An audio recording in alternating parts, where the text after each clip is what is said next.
Hey guys, sorry that this video is so late. Placement's been really busy. So the question was that most of us have a background in classical music.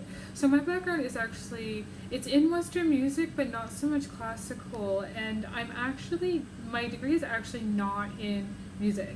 It's actually in history, which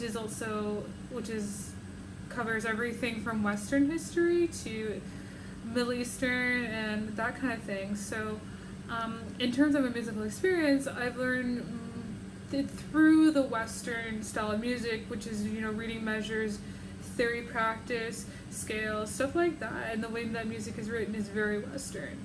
That being said, I've also experienced music in other forms, such as through teaching through the use of repetition, whether it's through drumming techniques found in First Nation cultures here in Canada or found in Indigenous cultures over in Africa. So most of my music experience personally is Western, and from learning to read music, and that music is recorded a certain way. So I think when we're teaching it with that lens, we have to understand that a lot of the music culture is passed down similarly through, stories are passed down through oral tradition. It's just a music tradition. So a lot of the times they're memorized, a lot of the times they're just created freely.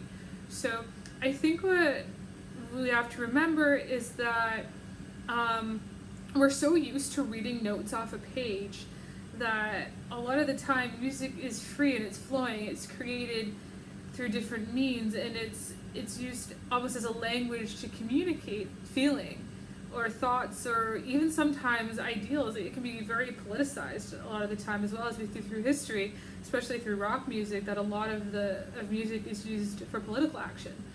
So I think when I teach, my lens comes from having to realize that a lot of my students learn and experience music different ways. A lot of them come from different musical backgrounds too, so a lot of the time they bring in their instruments, or they even just bring in different ideas of music and what music is used for. A lot of the time it's a very cultural and a very private matter because it's cultural and it's very sacred. So I think what we got to realize is that when we look through this lens of Western music, oftentimes it's, number one, it's very free-flowing. Number two, it could be very similar to our notions of music, we don't know because we haven't been here and we haven't met certain of these people, because every musical experience is like a conversation, it's different. And then thirdly, I think that thirdly, in terms of using that lens, is that I try to step outside of it or be in the moment and just try and feel and experience whatever I'm feeling, but also to be very respectful of the other person's opinion, or I guess in this way, their musical expression.